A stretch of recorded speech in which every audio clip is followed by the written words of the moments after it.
Magic is theft, not in the moral sense, but in the literal. Every spell cast, every enchantment woven, every ward maintained draws power from a hole torn in reality thousands of years ago. That hole is the sun. The thief who made it was Magnus, the god of magic, and his crime shaped everything that followed. In the beginning, before mortals walked Tamriel, the Ateda gathered to create the world. Magnus designed it. Every law of nature, every physical constant, every rule that would govern reality, Magnus calculated and planned. His blueprint was perfect, elegant, complete. Then came the moment of creation, when theory had to become flesh, and Magnus understood the price. The Ateda would have to pour their essence into the world to make it real. They would be diminished, trapped, bound to their creation like prisoners to chains. Magnus refused to pay.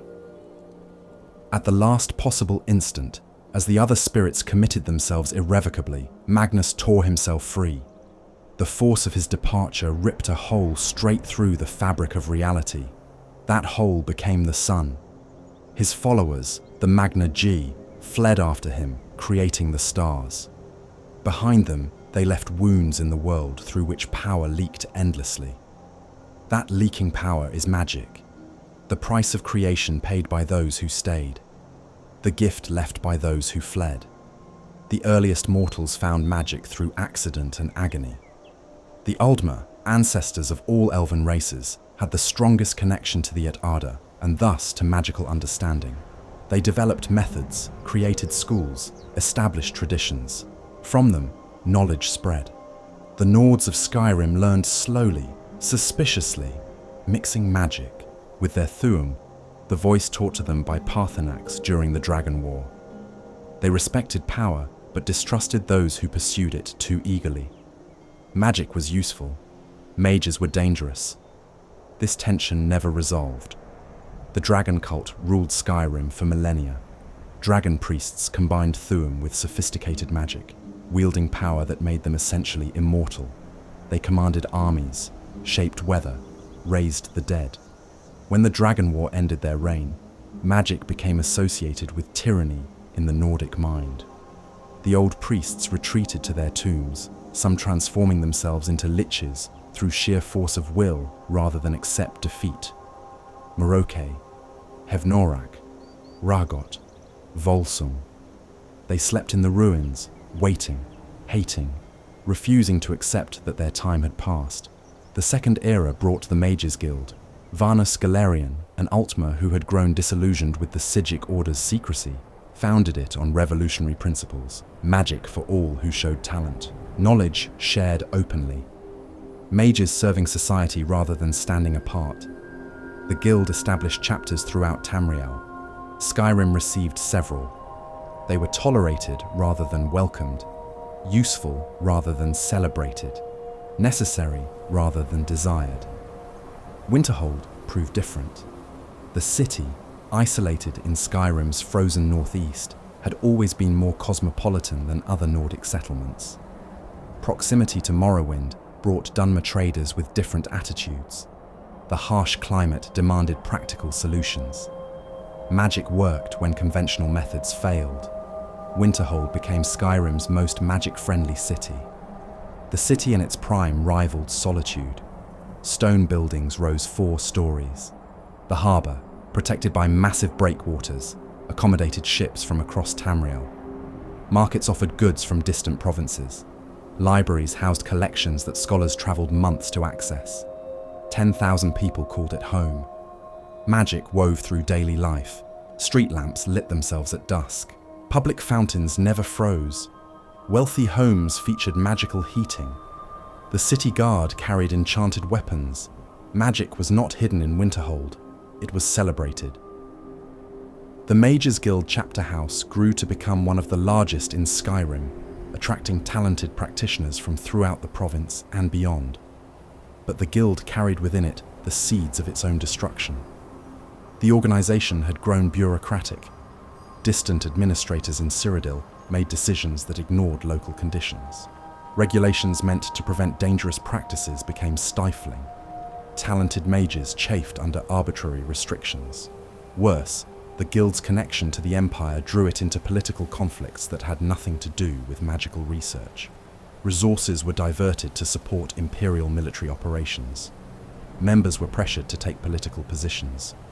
The organization Vanus Galerion had founded to serve magic itself became just another imperial institution. When the Oblivion Crisis devastated Tamriel, and the Mages Guild dissolved in the chaos that followed, Winterhold's mages saw opportunity. In the early 4th Era, between 4E1 and 4E50, they founded something new, the College of Winterhold. Not a resurrection of the guild, but a completely independent institution. No archmage in a distant capital, no imperial oversight, no political obligations, just magic, studied for its own sake, without apology or limit. The founding principles were radical. All schools of magic treated equally, including necromancy and conjuration. Membership open to any race. Self-governance by faculty. The college would answer to no external authority. It would pursue knowledge wherever it led, regardless of consequences. The physical location emphasized independence. Rather than building within Winterhold proper, the founders chose a rocky outcrop connected to the city by a single narrow bridge. Physical separation, symbolic separation. The college complex, centered on the Hall of the Elements, a magnificent structure combining library, lecture hall, and ceremonial space. Surrounding it were residential quarters, research laboratories, the Arcaneum Library, and beneath it all, the Midden. Ancient, extensive, dangerous. The bridge became a literal and metaphorical crossing point. On one side, the mundane world. On the other, magical inquiry. Most Nords never crossed it. The founding faculty brought together some of Skyrim's most talented practitioners. These were not failed guild bureaucrats, but accomplished researchers who saw in the college a chance to pursue magic without institutional constraints. Tolfdir specialized in alteration, Feralda in destruction, Finis Gestor in conjuration. Each brought expertise and passion. They established curriculum, set standards, began building research programs. From the beginning, they faced challenges. Nordic culture remained suspicious of magic. The college's policy of accepting all qualified applicants regardless of background meant Dunmer, Altmer, Khajiit. Even occasional Argonians walked its halls. This reinforced xenophobic prejudices among the local population. Tensions simmered but never quite reached a breaking point. The college provided valuable services.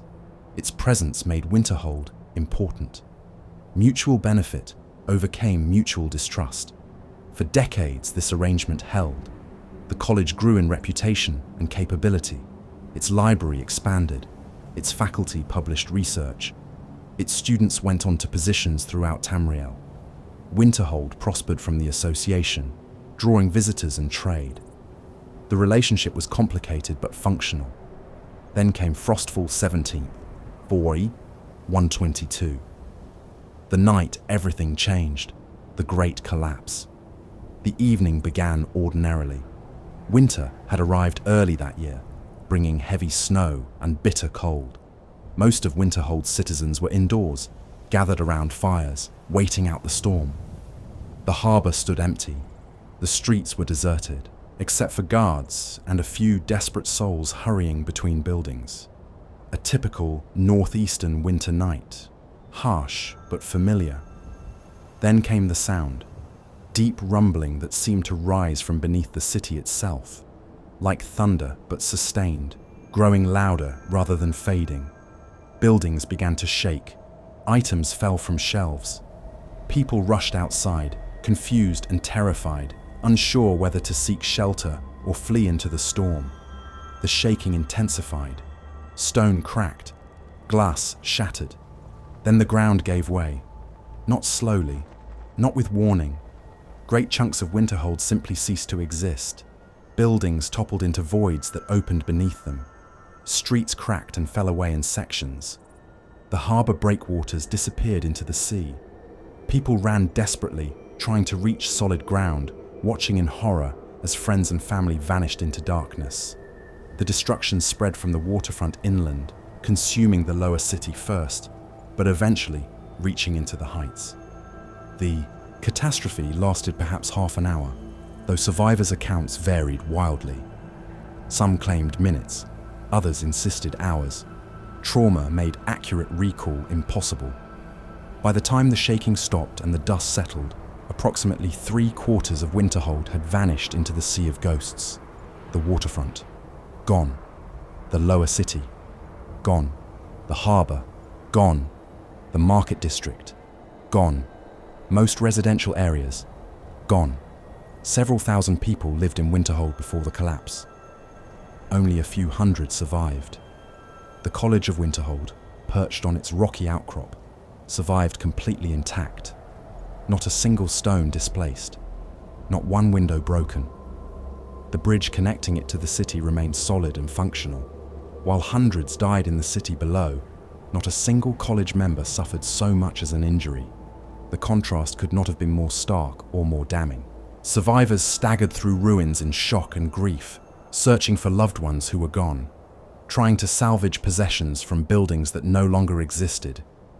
The few structures that remained were damaged and unstable. Winter storms continued without pause. Snow covered the wreckage. Ice formed over water where the harbour had been. There was no time to mourn, barely time to survive.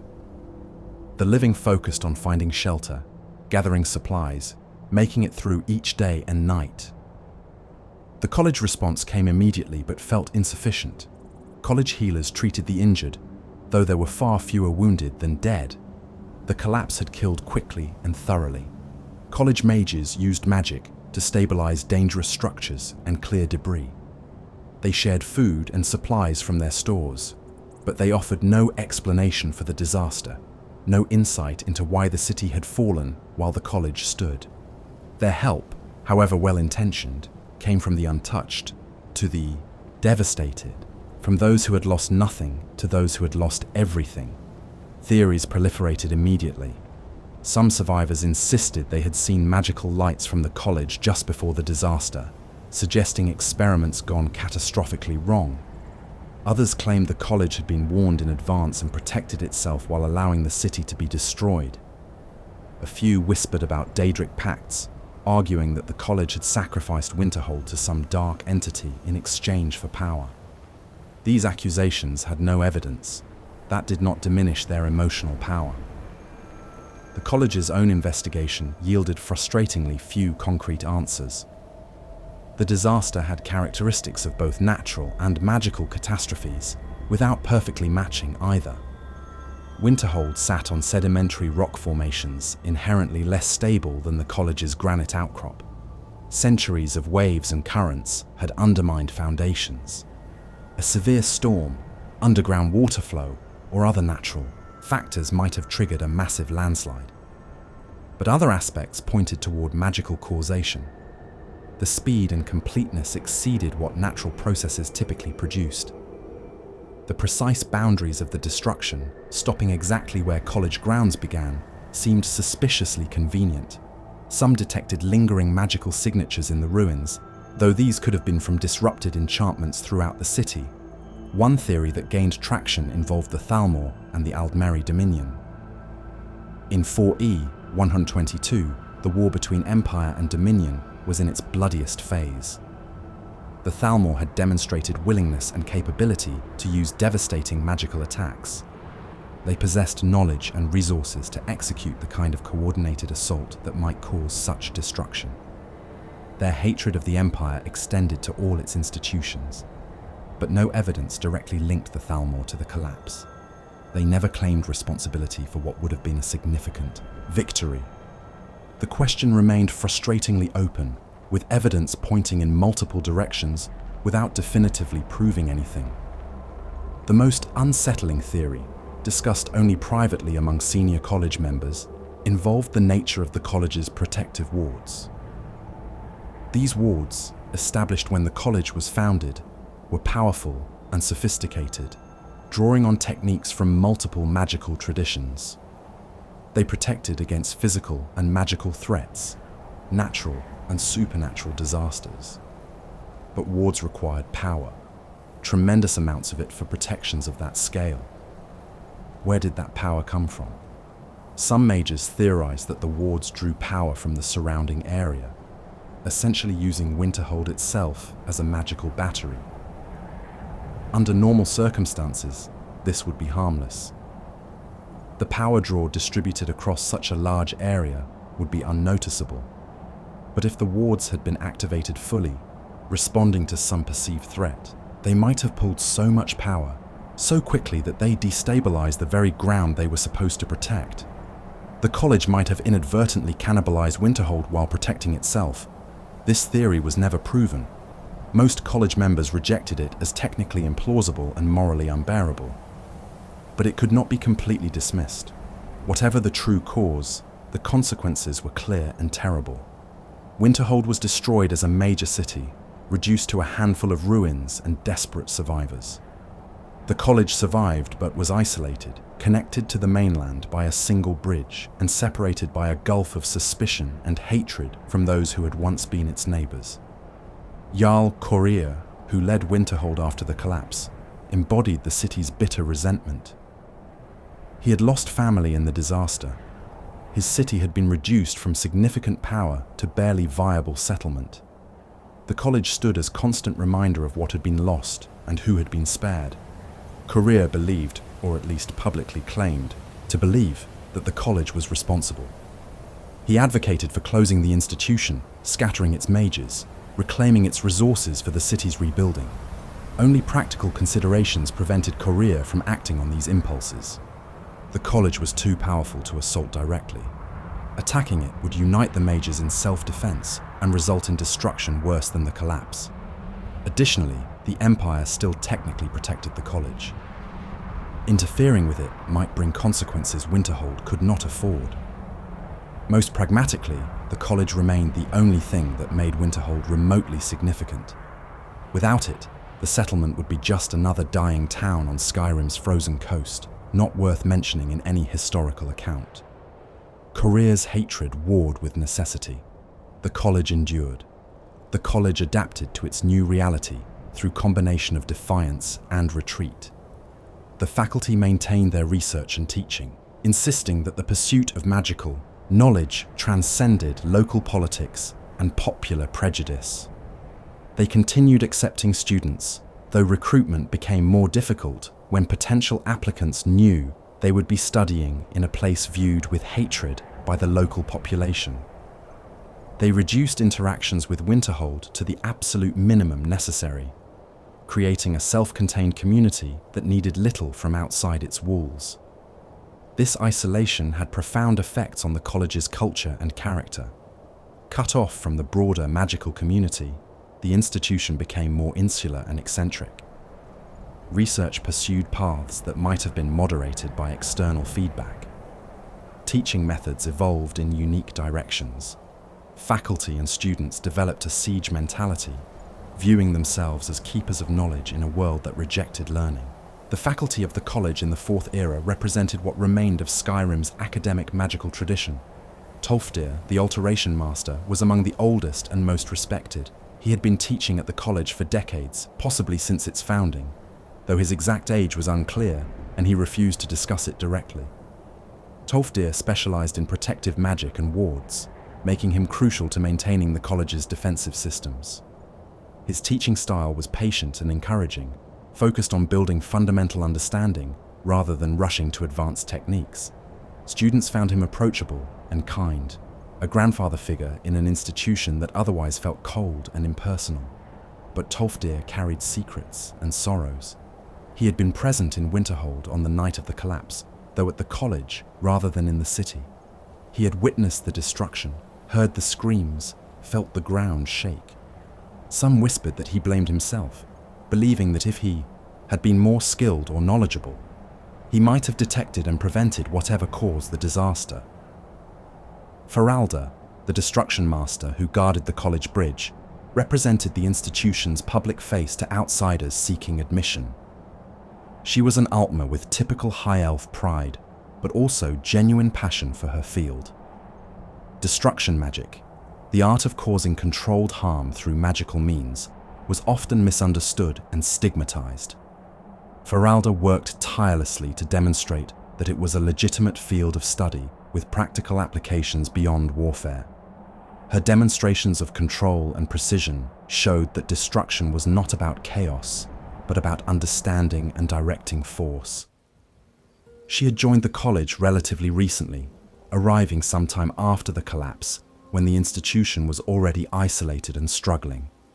Her willingness to work there, given her options as a talented Altmer mage, suggested either strong ideological commitment to the college's ideals or circumstances that made other opportunities unavailable.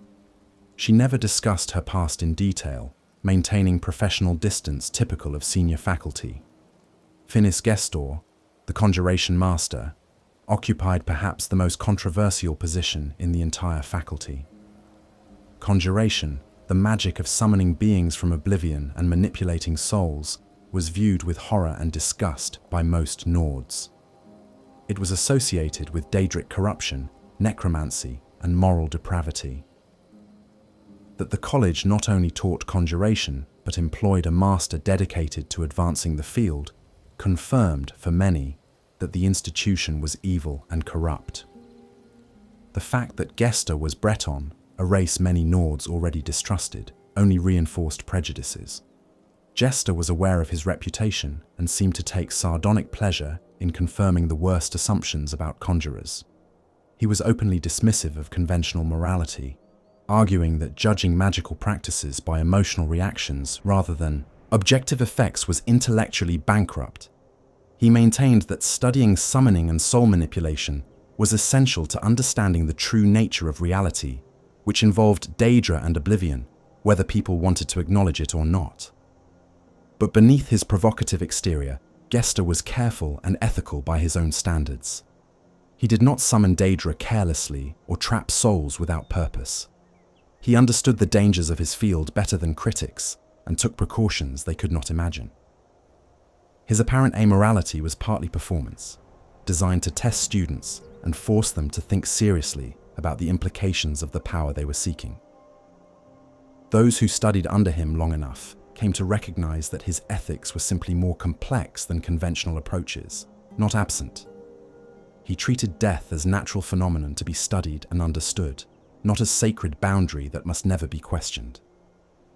Drevis Nellorin, the Illusion Master, was perhaps the most mysterious member of the faculty. Illusion magic, the art of manipulating perception and mind, suited someone who preferred to remain unnoticed and enigmatic.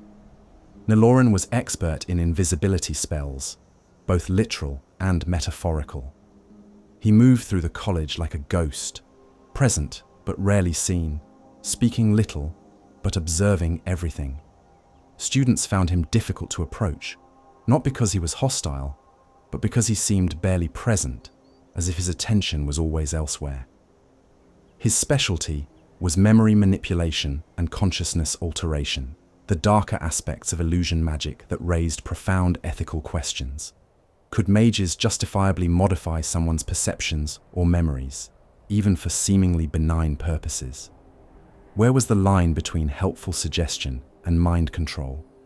Nellorin taught these techniques without moral commentary, treating them as tools that students would have to learn to use responsibly. Colette Marance, the Restoration Master, struggled with the lowest status of any faculty member, despite teaching arguably the most beneficial school of magic. Restoration, the art of healing and protection, should have been celebrated and respected. Instead, it was dismissed as mundane and boring, lacking the dramatic appeal of destruction or the mysterious allure of conjuration.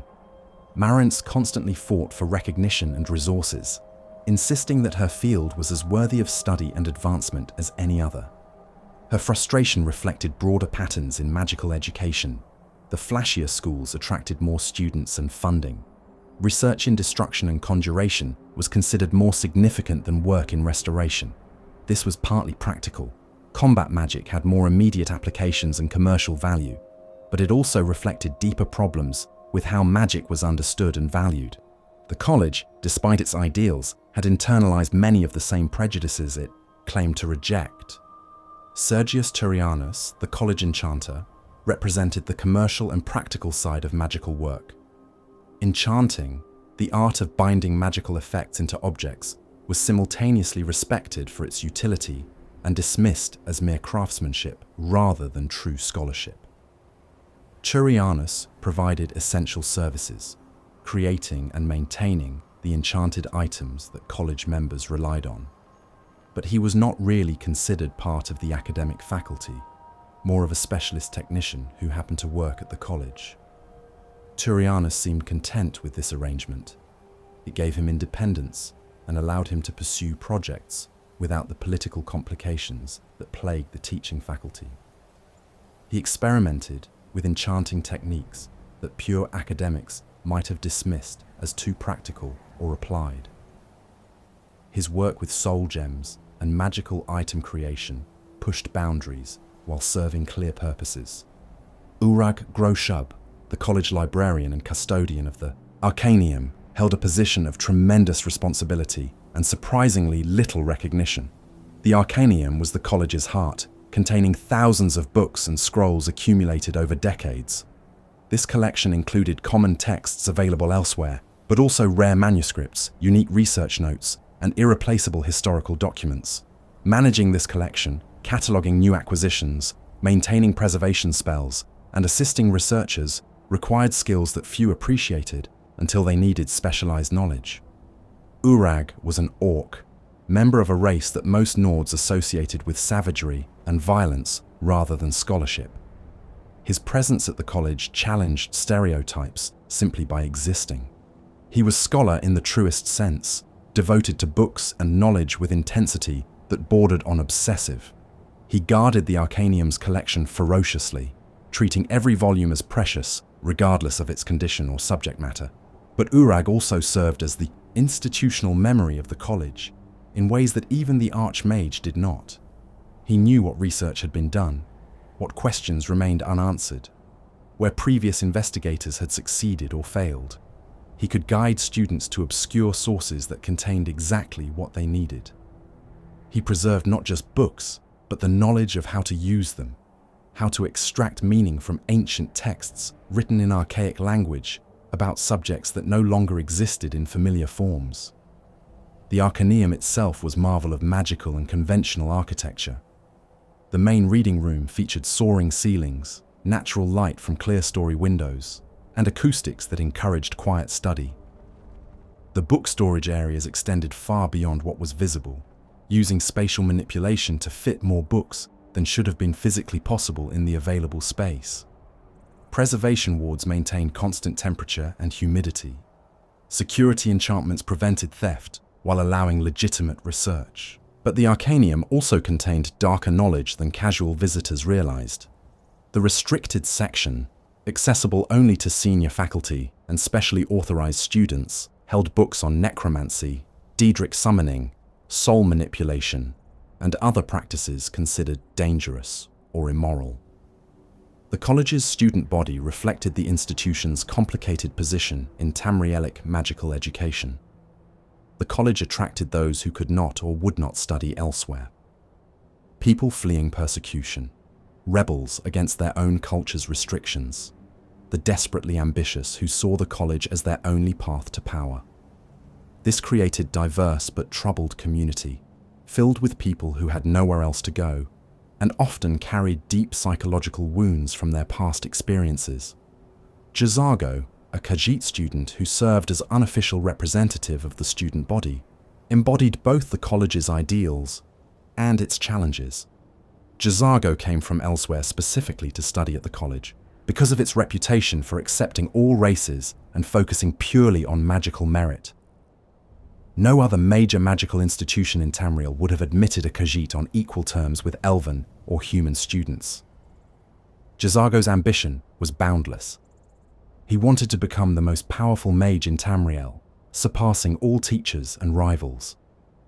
This ambition drove him to work harder and take more risks than other students. Brelina Marion, a Dunmer student from prominent Morrowind family, represented another facet of the college's international character. Dunmer had strong magical tradition, particularly in mysticism and conjuration. Several Dark Elf students attended the college, but Brelina was different. She came from House Telvanni, the most magically powerful but also most insular and xenophobic of the great houses. Her choice to study at a Nordic institution rather than with her own people suggested either exile or rejection of Telvanni's extreme attitudes. Brelina struggled with practical magic despite strong theoretical knowledge. Her spells often misfired or produced unexpected effects, not from lack of understanding but from difficulties translating knowledge into action. Onmund, a Nord student from Winterhold itself, was rare in being both local and willing to attend the college.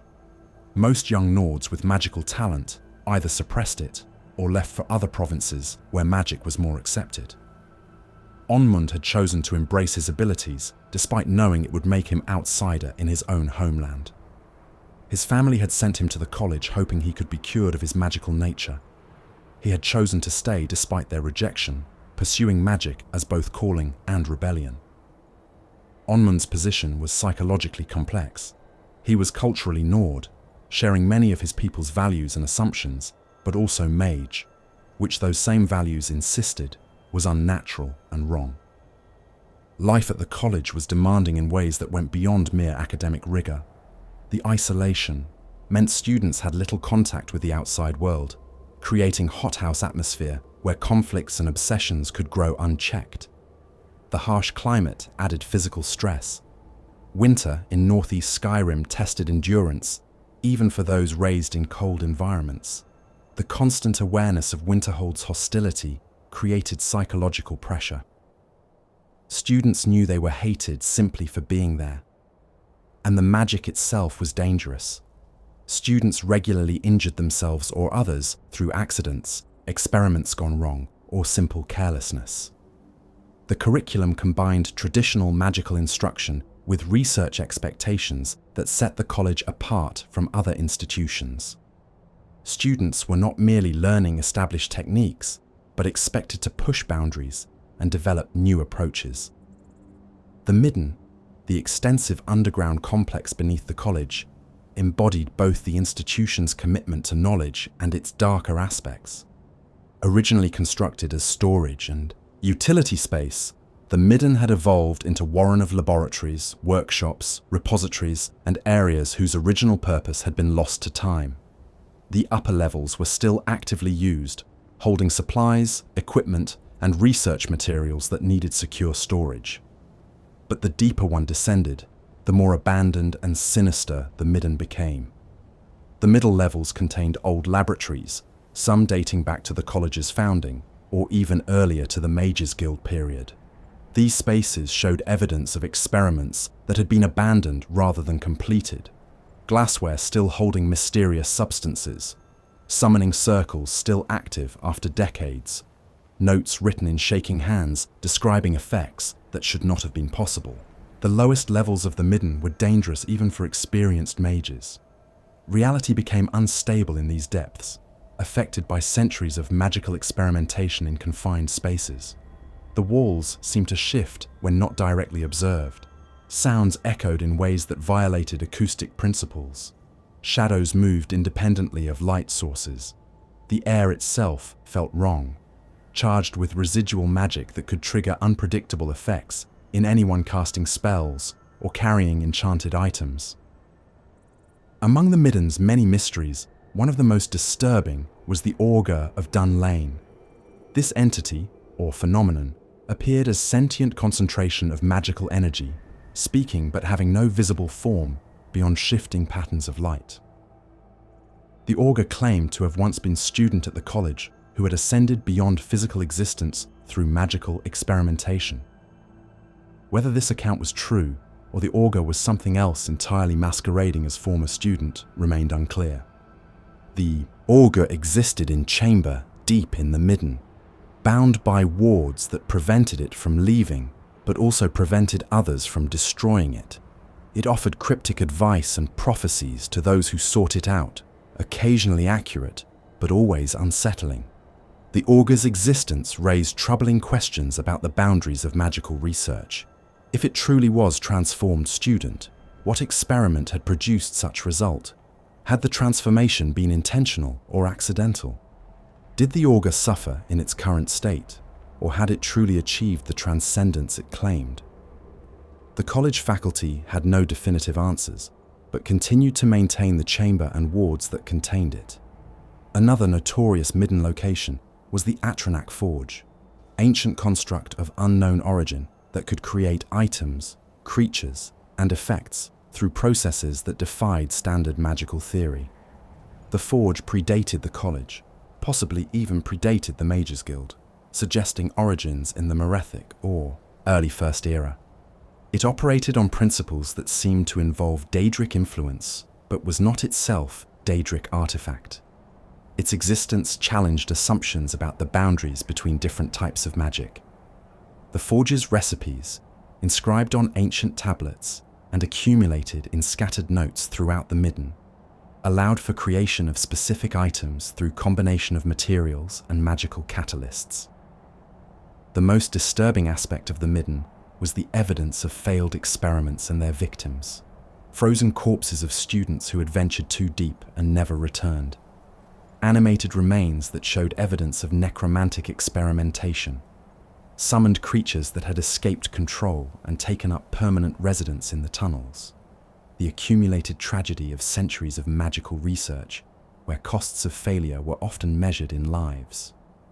The college acknowledged these dangers officially, but did little to address them, viewing the midden's perils as part of the education. A stark reminder that magic demanded respect and caution.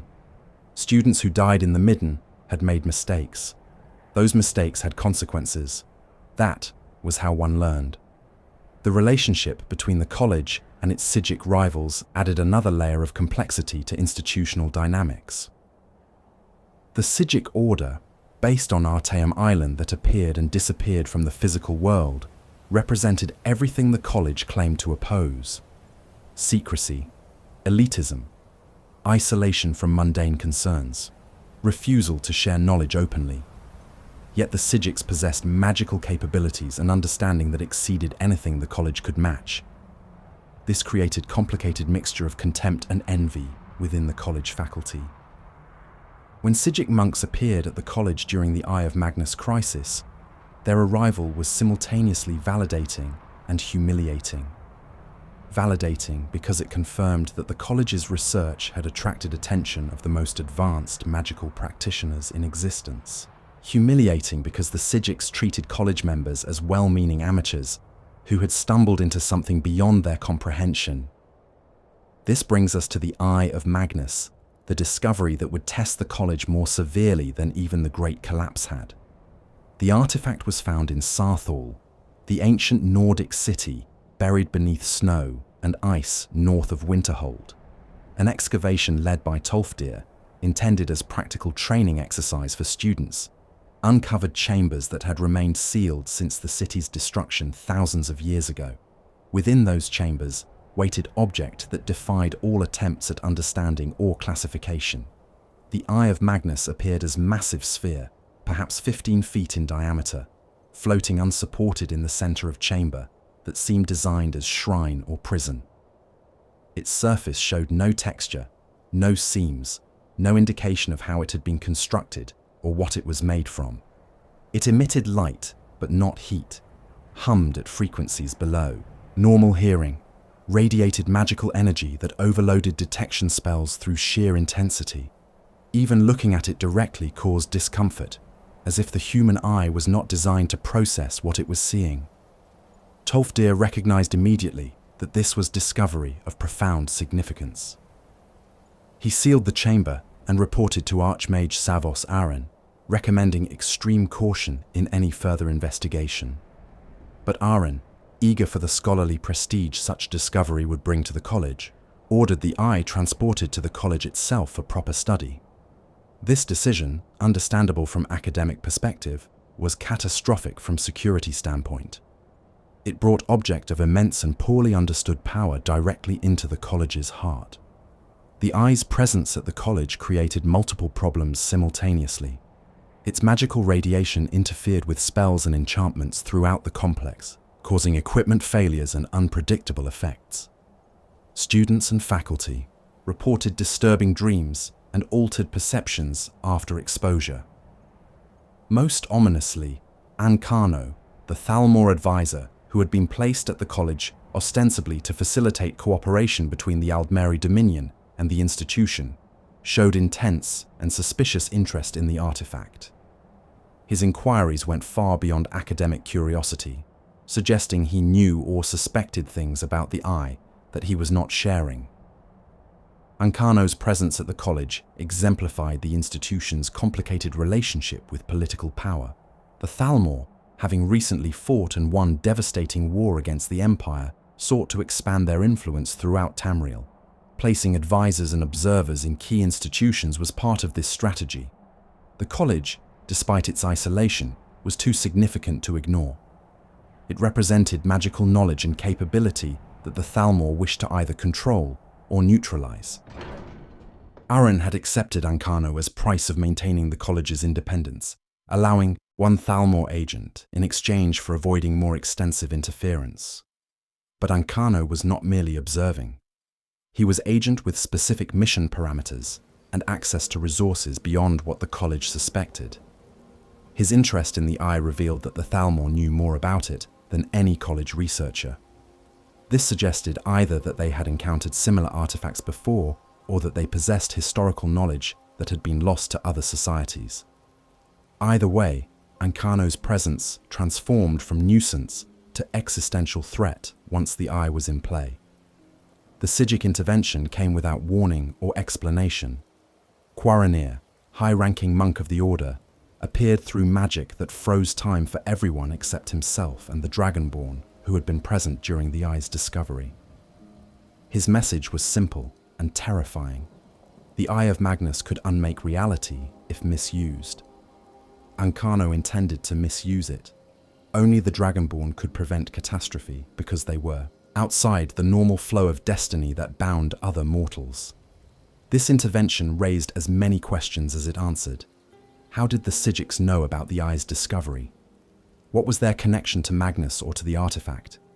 Why could they not stop Ancano themselves if they were so powerful? Why was the Dragonborn specifically necessary, and how did the Psijics know about the Dragonborn's unique nature? Quaranir offered no explanations beyond the immediate warning, maintaining the Psijic tradition of providing guidance without revealing the reasoning behind it. Savos Aren, confronted with evidence that his prized discovery was actually apocalyptic threat, faced crisis that tested every aspect of his leadership. He had brought the Eye to the college against warnings. He had failed to adequately monitor Ancano despite knowing the Thalmor's nature. He had prioritized scholarly ambition over security concerns. Now he faced possibility that his decisions might result in the college's destruction, and possibly worse. The weight of this realization was visible in his increasingly desperate attempts to understand and secure the Eye. But Aren's past gave him resources others lacked. Decades earlier, as young mage, he had led expedition into Labyrinthian, the ancient dragon priest complex that had served as capital during height of draconic rule in Skyrim. That expedition had ended in disaster, with Aren the only survivor. He had sealed the ruins behind powerful wards and never spoken of what happened there. But the expedition had also resulted in his acquisition of artifacts and knowledge that proved crucial when the Eye crisis developed. The Staff of Magnus, counterpart to the Eye, had been the expedition's target. Ancient texts suggested the staff could control or nullify the Eye's power, making it the only tool capable of addressing the threat Ancano posed. Aren had failed to retrieve the staff decades ago, deterred by horror of watching his friends die in Labyrinthian's depths. Now that failure came back to haunt him, the staff remained in Labyrinthian, guarded by Merethic, dragon priest of terrible power who had survived as Lich through sheer force of will. The journey into Labyrinthian to retrieve the staff forced confrontation with the past in most literal way possible. Magical echoes preserved moments from Aren's expedition, showing younger Aren and his companions as they descended into the ruins. These echoes revealed tragedy that played out in stages. Initial confidence, first casualties, growing desperation. Final compromise, where Aren sacrificed his friends' souls to trap Merethic, buying his own escape with their eternal imprisonment. Merethic himself embodied the corruption that absolute power produces.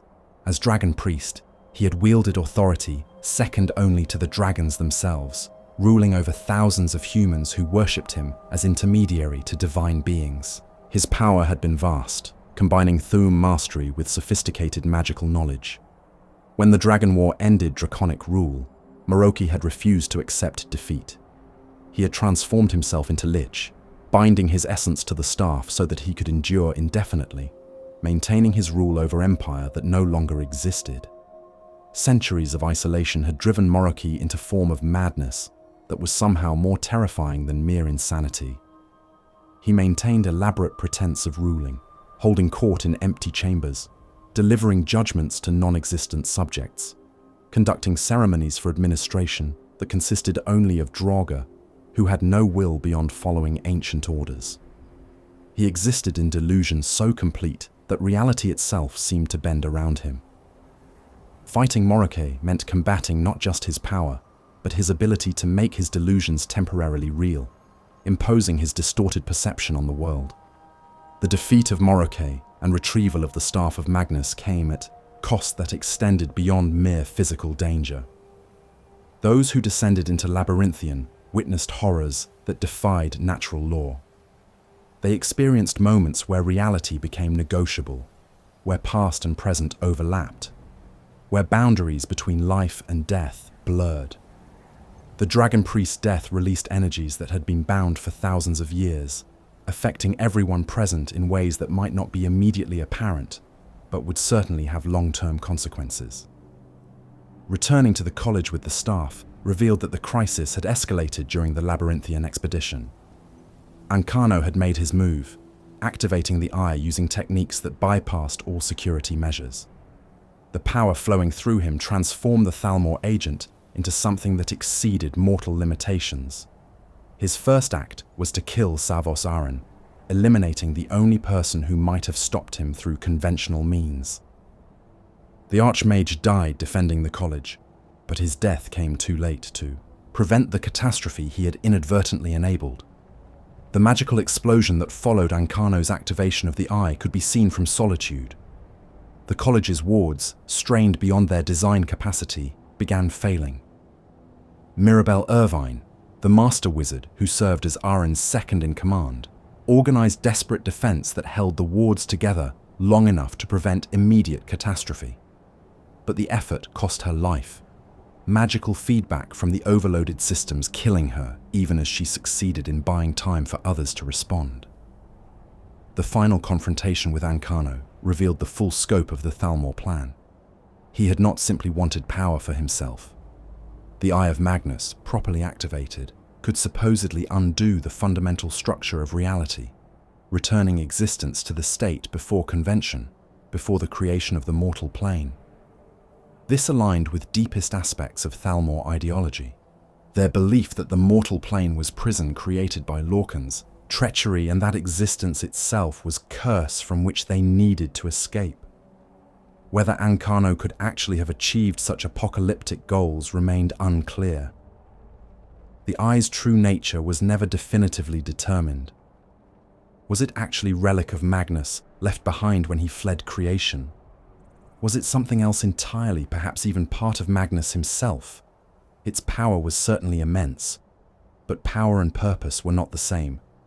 Ancano might have been deluding himself about what he could accomplish, pursuing a plan that would have simply killed everyone rather than achieving transcendent transformation. The Staff of Magnus provided the means to sever Ancano's connection to the Eye. The staff did not attack Ancano directly, but disrupted the flow of power between him and the artifact. Forced back into mortality, stripped of the infinite energy that had made him godlike, Ancano became merely very powerful mage who could be fought with conventional methods. The battle that followed raged, through dimensions and across realities, with Ancano phase-shifting and summoning horrors from planes that should have remained sealed. But separated from the Eye's power, even his considerable abilities were insufficient. He died messily, and finally, without cosmic significance. The Eye, once Ancano was defeated, powered down to inert state. It remained incomprehensible, but no longer posed immediate threat. The Psijics reappeared, claiming the Eye for safekeeping and removing it to Artaeum through means that bypassed normal space. Their explanation was characteristically minimal. The Eye was too dangerous to leave in the mundane world. The Psijics had resources to contain it properly. No, the college could not keep it for further study. The artifact that had caused such devastation was removed as abruptly as it had appeared. The aftermath of the crisis forced the college to confront uncomfortable realities about its situation and future. Savos Aren was dead, his legacy forever, tainted by the catastrophe his decisions had enabled. Mirabelle Irvine was dead, her sacrifice recognized, but that recognition offering no consolation. The Hall of the Elements needed extensive reconstruction. Winterhold's remaining population, already hostile, now viewed the college as even more dangerous and untrustworthy.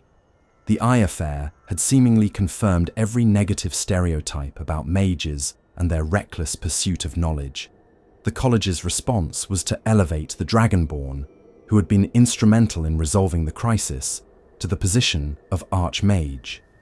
This decision was simultaneously practical and problematic. Practical, because the Dragonborn had demonstrated capability and had saved the institution. Problematic, because the Dragonborn was not primarily scholar or teacher, but adventurer whose interests and obligations extended far beyond the college. Installing Archmage, who would be frequently absent and involved in matters having nothing to do with magical research, was not ideal for academic institution. But this choice revealed the college's fundamental crisis of confidence. The traditional selection process, choosing Archmage based on scholarly achievement and respect of peers, had produced Savos Aren. Aren had been accomplished, respected, and dedicated to the college, and his leadership had nearly resulted in apocalypse. Perhaps what the institution needed was not another scholar, but someone with different perspective and priorities. Someone who could see beyond academic ambition to the broader implications of magical research.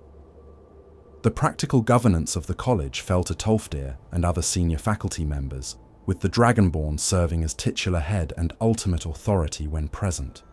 This arrangement worked better than might have been expected, largely because Tolfdir understood that the college needed to rebuild trust more than achieve breakthrough research.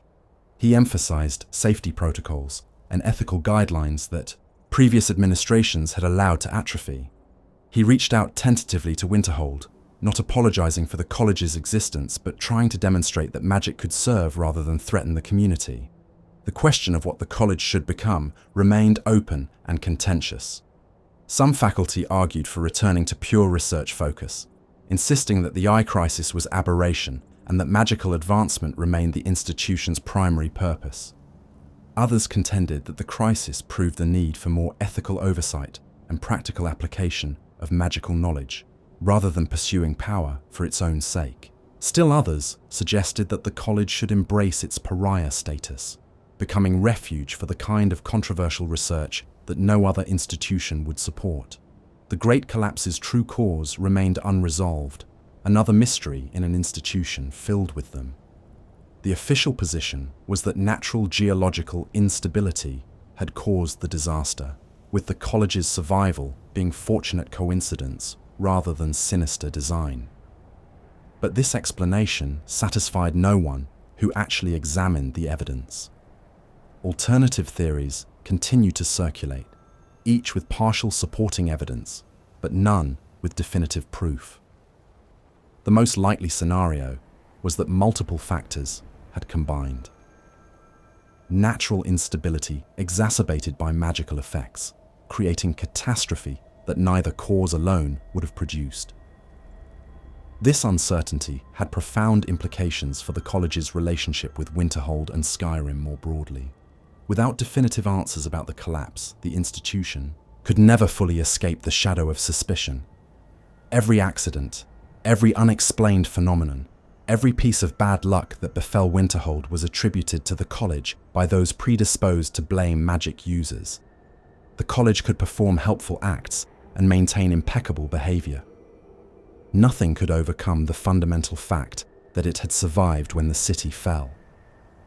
The college's future remained uncertain as the Fourth Era progressed. The institution had survived multiple catastrophes, proving resilient if nothing else. It continued to attract students from throughout Tamriel, young mages who had nowhere else to go, or who were attracted specifically by the college's controversial reputation. The faculty maintained their research, pushing boundaries and occasionally making genuine breakthroughs. The Arcanium's collection continued to grow, preserving knowledge that might otherwise be lost. By its own standards, the college was succeeding, but success measured by institutional survival was not the same as success measured by societal impact or moral achievement. The college existed in isolation, divorced from the communities it theoretically served, pursuing knowledge whose benefits were unclear and whose dangers were all too evident.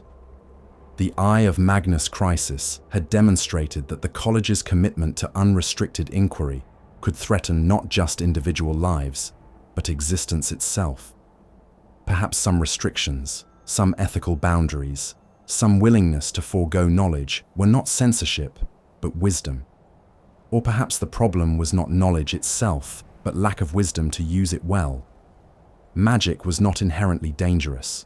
Dangerous magic users were the issue. Better education, stronger ethical training, more rigorous safety protocols, all of these might make magical research safer without requiring abandonment of inquiry. The college could evolve from reckless pursuit of knowledge at any cost to responsible advancement of understanding with appropriate safeguards. This path required admitting past failures and accepting constraints. Difficult for an institution that defined itself through rejection of limits. The mystery of Magnus himself added another layer to these questions. The god of magic had fled creation, torn himself away rather than be diminished by involvement with the mortal plane. What did that flight signify? Was it cowardice, wisdom, or something else entirely? Magnus had designed reality but refused to maintain it. He had given mortals access to magic through the hole he left, but provided no guidance on how to use it safely. The sun was his gift and his abandonment. Light that enabled vision, but also burned those who looked directly at it. The scholars of the college studied Magnus through what he had left behind: the eye, the staff, the sun itself, the fundamental structure of magic. But these were traces, echoes of presence long since departed. Magnus never answered prayers, never manifested, never involved himself in the world he had designed. Whether this was because he could not or would not remained unknown.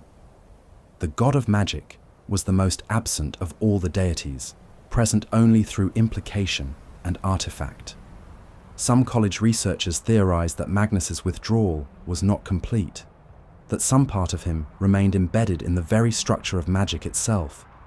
When mage cast spell, they were touching Magnus in some attenuated way, drawing on the power he had left behind.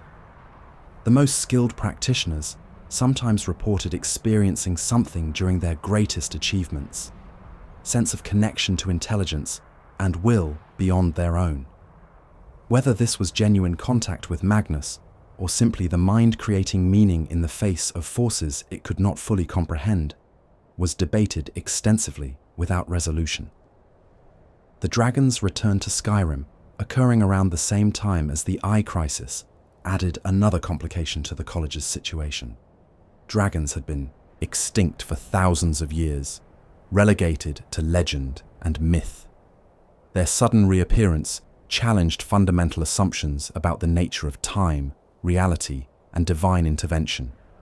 The college, as the province's primary magical research institution, became natural destination for those seeking to understand the dragon phenomenon and the Dragonborn who opposed them. This attention was both opportunity and burden. It validated the college's relevance, demonstrating that magical expertise was essential for addressing the greatest threats facing Skyrim. But it also pulled the institution into political and military conflicts that had nothing to do with magical research.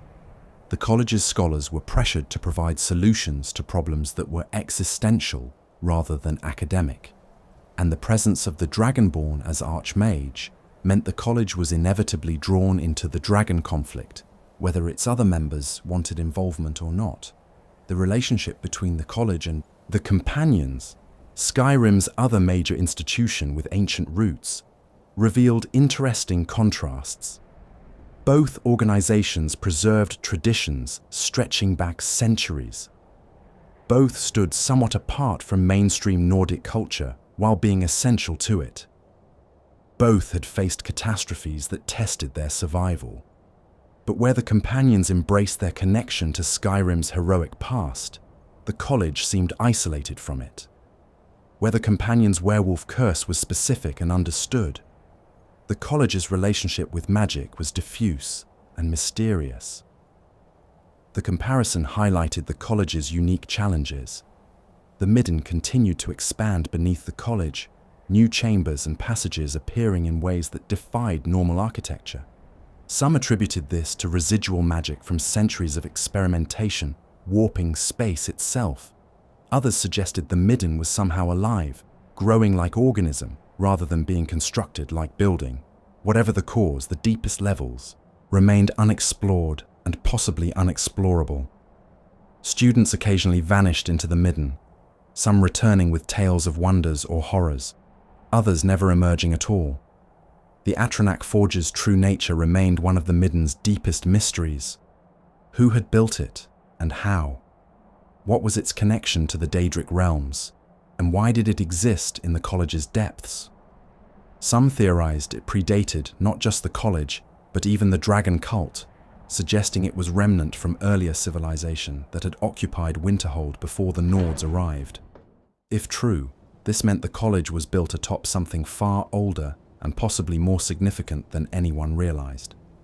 Archaeological layers concealing secrets that might explain many mysteries. The staff's relationship with students reflected broader questions about magical education and its responsibilities. What duty did instructors have to students who showed talent but lacked judgment? When experiments went wrong and students were injured or killed, who bore responsibility? The college's philosophy emphasized individual responsibility and the right to fail. But this philosophy assumed mature, informed decision-making. Many students were young, inexperienced, and influenced by peers and faculty who might not have their best interests at heart.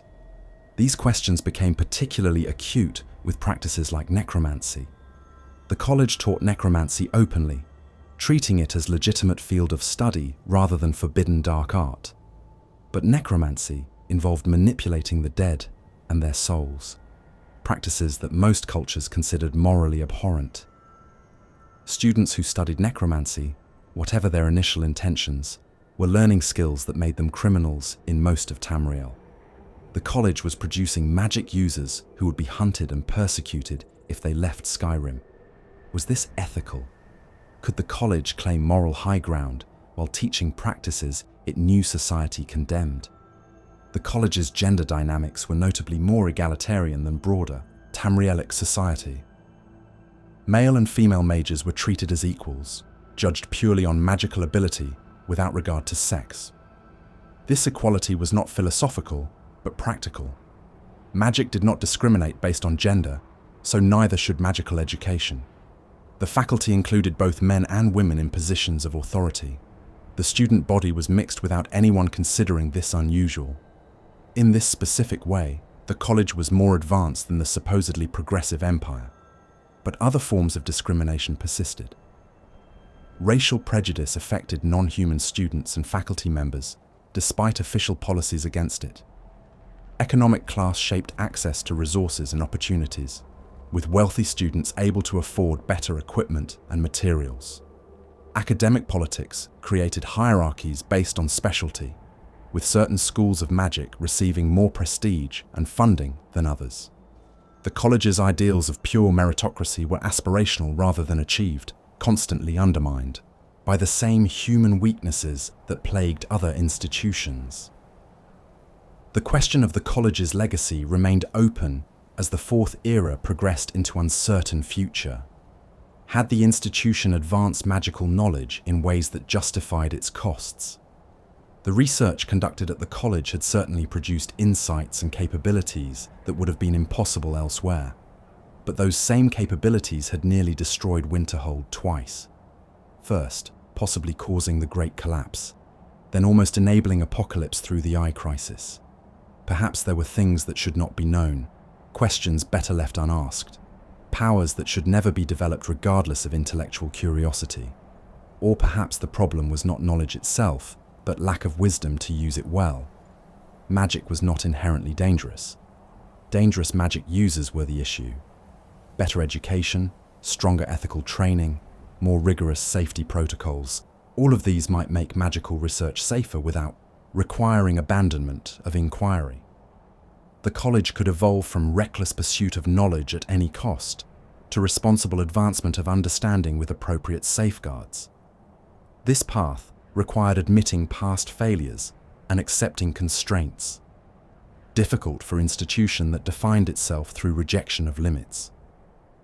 The College of Winterhold stands today, much as it has for decades, perched impossibly on its cliff, connected to Skyrim by single bridge, pursuing knowledge in isolation from the society that fears and resents it. The Great Collapse remains unexplained. The Eye of Magnus is gone, but not forgotten. The Midden continues to expand in its mysterious ways. Students still arrive, drawn by dreams of magical mastery despite knowing the risks. Faculty still research, pushing boundaries, because pushing boundaries is what they do. The story of the college is ultimately tragedy of good intentions, leading to catastrophic results. It was founded to free magical inquiry from institutional constraints, to create space where knowledge could be pursued without apology or limit. That freedom produced genuine insights and advances that benefited all of Tamriel. But it also produced disasters that destroyed hundreds of lives and threatened reality itself. The question that haunts the college is whether the benefits justified the costs and whether there might have been better balance between freedom and responsibility. Magnus looks down on the college through the sun he created in his flight from creation. The god of magic, who gave mortals the power to reshape reality, offers no guidance on how to use that power wisely. The college stands as his ambiguous legacy, both gift and curse, advancing understanding while courting destruction, brilliant and reckless in equal measure. As long as mortals pursue magic, institutions like the college will exist, doing great good and terrible harm, advancing and destroying, forever dancing on the edge between enlightenment and annihilation.